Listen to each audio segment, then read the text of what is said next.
Today marks 1169 days sharing lessons I learned and continue to learn with all of you. My hope that these insights will inspire you, support your dreams, help you achieve your goals, and really empower you to become the person that you want to become. Today I was thinking about soft skills. Soft skills is such an interesting topic because I think that we understand that if you go not going to a gym, you lose a muscle. You start losing the weight. You'll start gaining the weight. So it means that what you not use, you lose. I think that exactly the same thing we're supposed to treat our soft skills. We're always supposed to ask and question, where do you use my soft skills? Because if you don't use that soft skill, you will lose it. And the things that you used to be comfortable with, when you were competent, confident, courageous in one thing, at that moment, you lose a competence, you lose a confidence, you lose a courage. That means you will need to rebuild the soft skills that you potentially had in the past. And that means that I will share soft skills that we're supposed to do and develop no matter what. We need to maintain it on a daily basis because if we lose those things, it makes our life much, much more difficult. So, number one, reduced communication effectiveness. So, communication. So, where do you actually use your communication? Where do you develop it? Because it might be that you're in a season of loneliness, maybe in a season of maybe separation because you want to really figure out your life, whatever it is. It might be that you just do not communicate. And the most important part in life is to learn places where you're able to communicate. Maybe strangers, maybe your family, it doesn't matter. Who are those people that you communicate, that you share, express yourself, express your emotions, express your feelings, express your thoughts? Being able to express yourself, sometimes even like myself, being able to express your thoughts over the video and have that video communication, that will be much much better than really not communicate at all. Because I love what Wing Zhang says, that a lot of times we become thinkers but not communicators, and all the ideas, amazing thoughts that we have on our mind, we're not able to communicate because we lose the value, they lose the ability and skill of communication. Number two, number two is difficulty in teamwork. Again, this is part of really separating yourself from other people. Say like, oh, I'm lone wolf.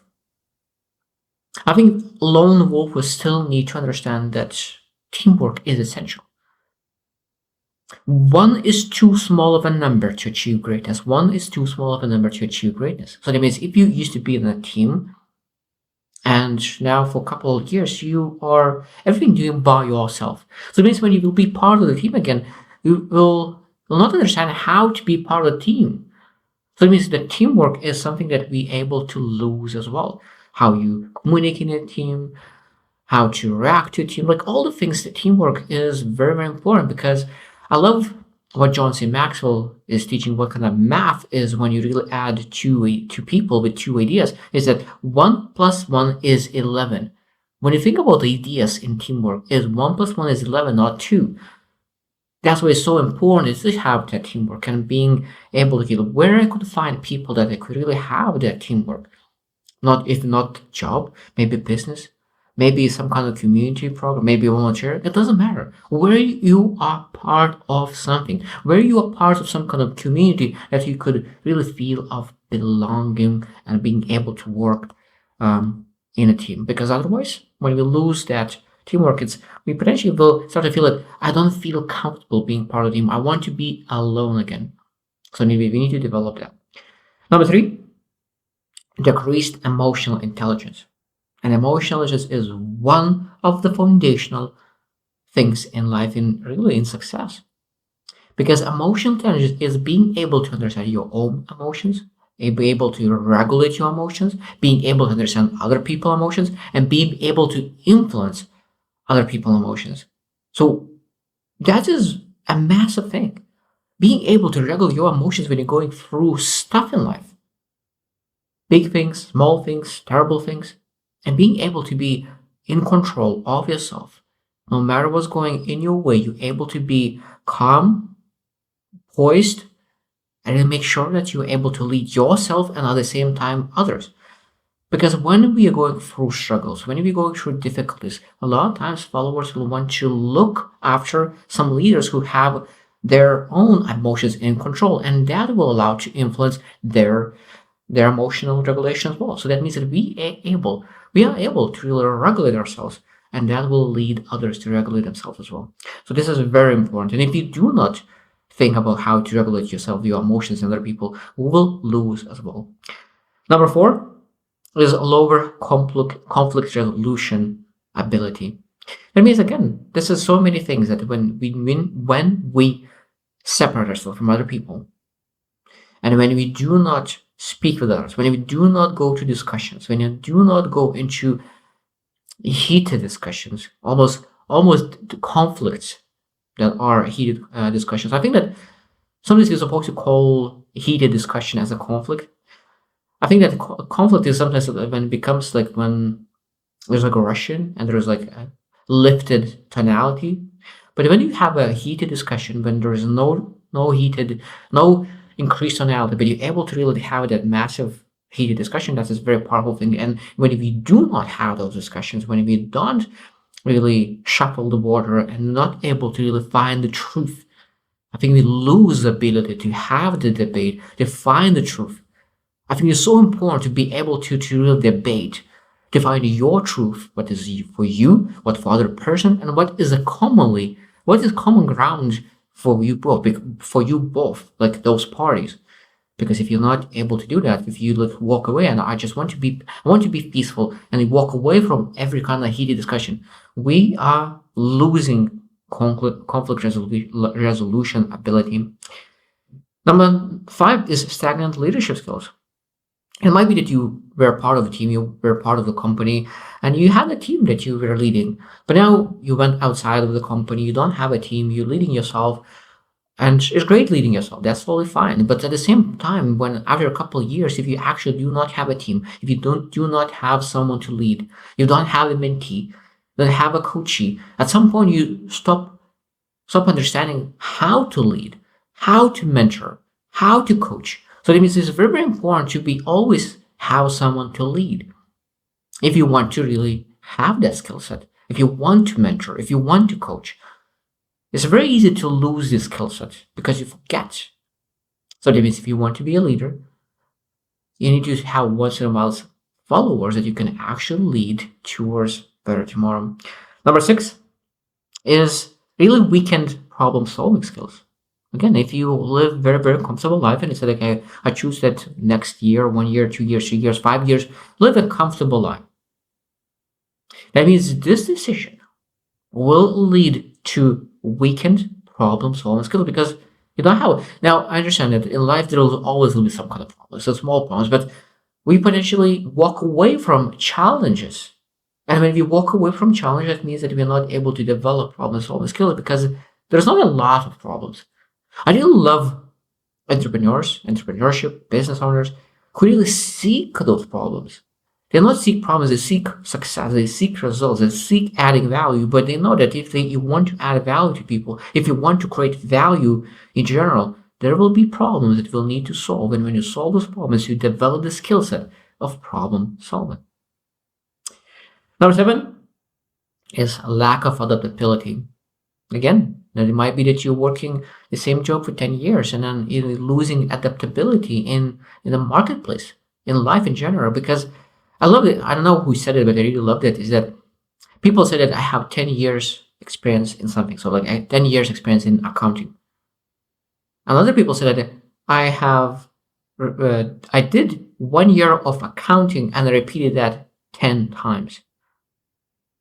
And that's just what shows that when you repeat the same year almost every single year, 10 times accounting job, 10 years, that means that you might be that you're losing adaptability, losing ability to really adjust, be flexible, adapt to new things, adapt new maybe jobs, maybe new markets, maybe new careers. Like it might be so many different things.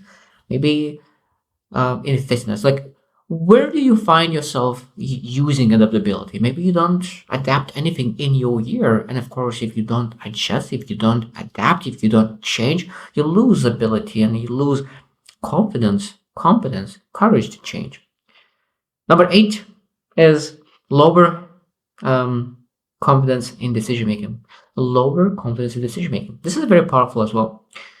When we make a decision and we keep that decision for a couple of years, for 2 years, 5 years, and we don't make any like major decisions anymore, at some point I think that we're losing understanding where those decisions are coming from. Because in general, when we're growing, when we're improving, when we're moving towards that vision of our future, we're supposed to be changing.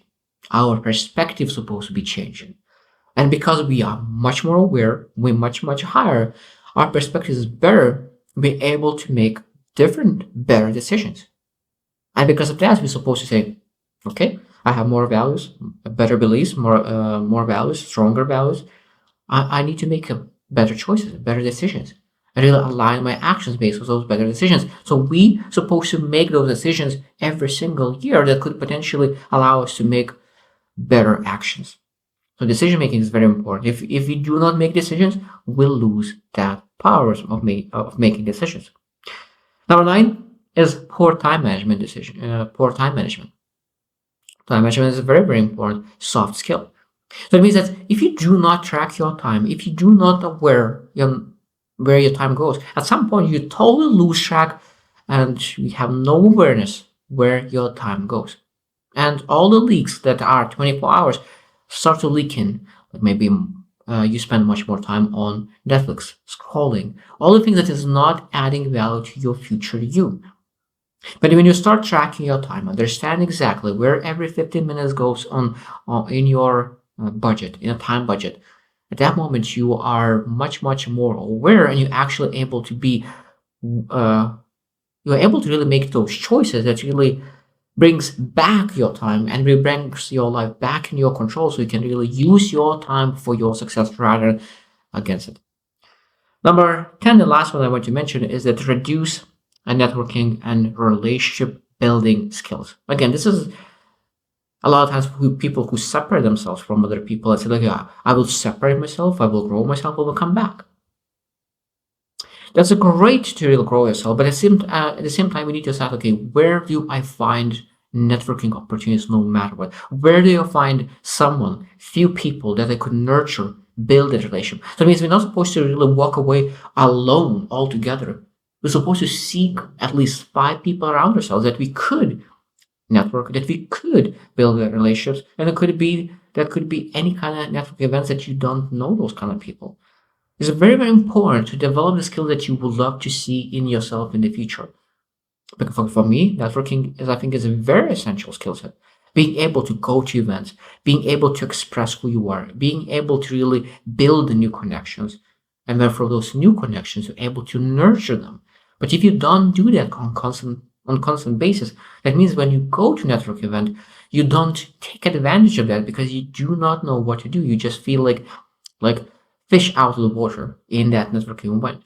But when you go to 100 network events, you know what it is, you know what to do. So you start feeling like a fish in the water. Like anyone, that's how it is. So that means we need to always remember, we ask, okay, what kind of soft skills I would love to have in the future? What is the best version of me saying about my soft skills? So you see 10, 20 years in the future yourself, and what kind of soft skills does that person has? Let's say, what do I do today regarding those skills?